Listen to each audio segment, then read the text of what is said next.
Welcome back, everyone, to the Cosmic Duck Pond Podcast. It's a new week and another opportunity to lay out and sprawl in the waters of infinite knowledge and wisdom, of which I didn't make myself. I'm only getting my little tiny pail and dumping a very small portion of that out into this podcast stream that you can now hear. This week's topic is on the law of attraction. And before you cringe and turn off everything because I just mentioned the law of attraction, let me just tell you that this is quite different from the popularized version of this quote-unquote law.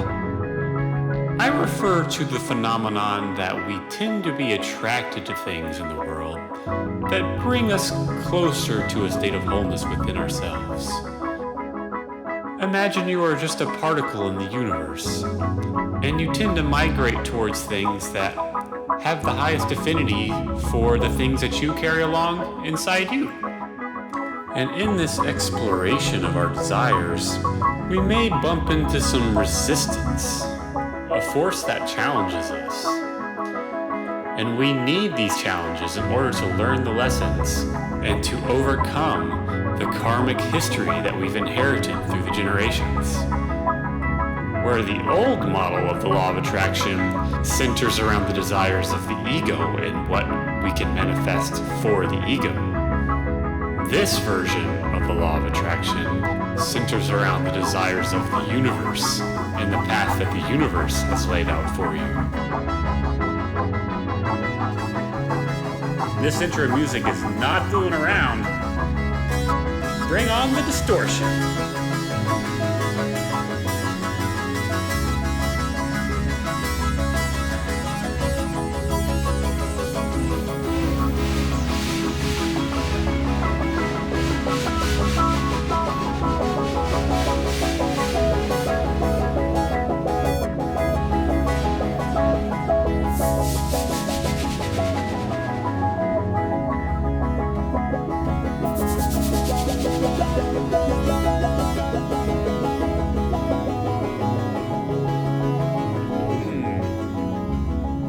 Just got a little bit of motivation. Let's make this more interactive. Okay, listener, I got a question for you to ponder. What things in the world are you drawn into? What things in the world get you excited to move towards?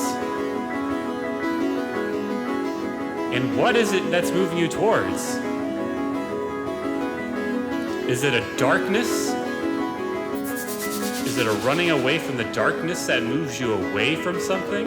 Or is it a pull towards the light that draws you in? Is the desire to help quelch the darkness within you? Or is it to help you rise above the darkness within you and launch away from it for good?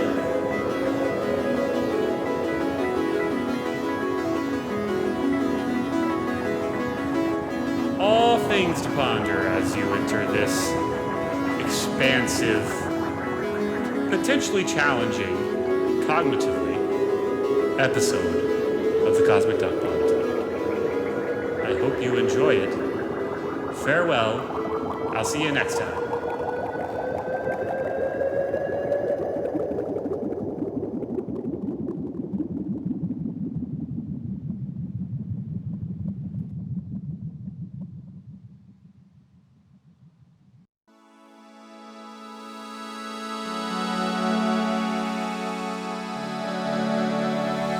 Allow yourself to be a funnel for a period of your life. Take in, absorb, until your bucket's full. And then when your bucket's full, express. Create, produce. Contribute. Because if you're still not full yet, why contribute? Why empty your buckets before it's full? Almost like the more you can accumulate in your bucket, the more powerful, the more potent that medicine will be when you pour it back out into the world. Because it'll be your own unique blend of everything that you've gathered along the way. Do yourself a favor and allow yourself to fill your bucket before you give it all away. Because if you do that, you'll just half-ass yourself. You'll only give half of what you're capable of. Be selfish for a period of your life. Fill it all up, man. Take in all the experiences that you need or that you're called to do. You're going to be attracted to the lessons that you need to learn. Alright, you're at a bar or you're at the gym. You're looking out across the people in there, and some people catch your eye. Some people catch your attention. They might be particularly beautiful, particularly striking, or just interesting looking, intriguing. That attraction, that intrigue, there is a lot of juice in that first impression. That is showing you there is something within that person, something within that universe of a person, that when you interact with that other person, is going to bring you to a place of consolement within yourself. They're going to point you into the directions that are going to get you to a state of wholeness. But in order to do that, you're going to have to go through your garbage. The only way to get to wholeness is to go through your garbage and clean it all out. We tend to be attracted to people who bring up our old emotional issues and highlight them so we can work through them. I think a lot of people fall in love with and engage in relationships with people who act in this way for them. And then once they get to a place where they've been intimate with this person long enough to where they're starting to pull each other into each other's garbage, then their relationship becomes toxic. Neither one has perspective in how to manage this thing. And each person becomes resentful of the other person because they're highlighting all of their issues. So now whenever they see the other person, they just think issues, darkness. I'm not saying that's impossible for those people to ultimately be someone we can engage in a healthy long-term relationship with, but that's not ultimately the goal of those people. The goal of those people that you're attracted to is to bring you closer to your own self. And the only path to yourself is through the rivers of hell.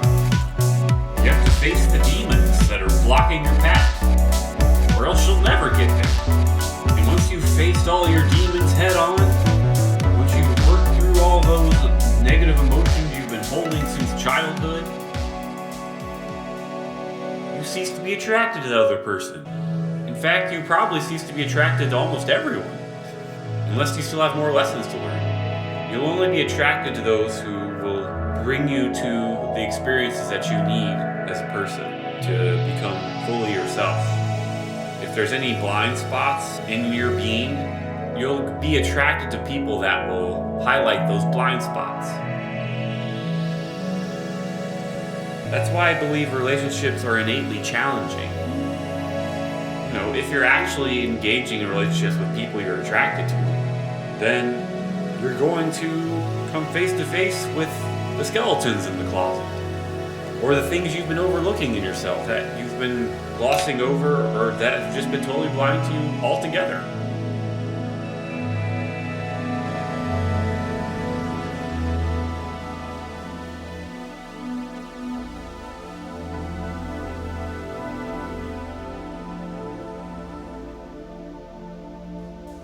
Is it weird to say that actually when I observe people who want something a lot, that it's a turn-off?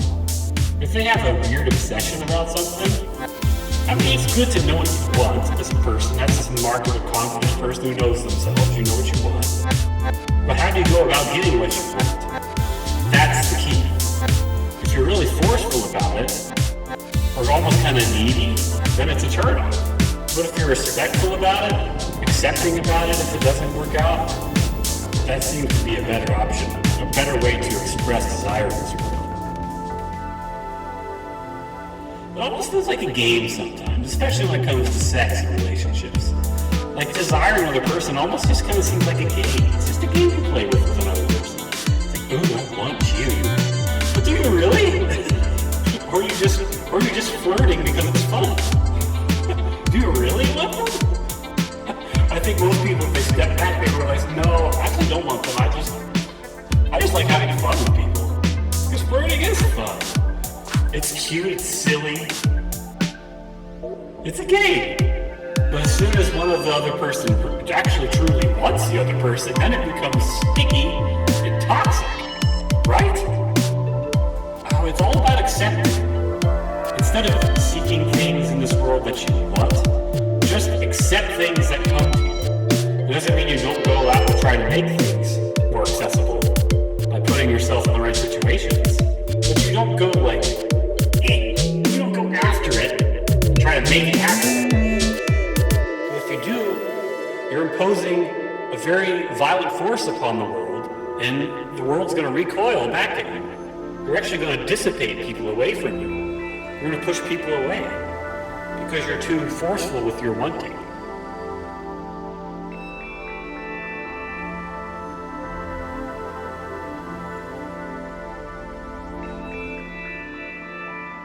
When desires fade away, you've won the game.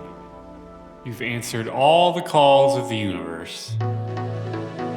You've opened up all the presents the universe gave you. You gobbled up all of their messages and their lessons. That is when you cease desiring. And the motivation for doing things is no longer a desire. The motivation for doing things is a love. I do because I love, not I do because I want. I want. That's the ego. I love. Ego does not know love. There's no ego where love is.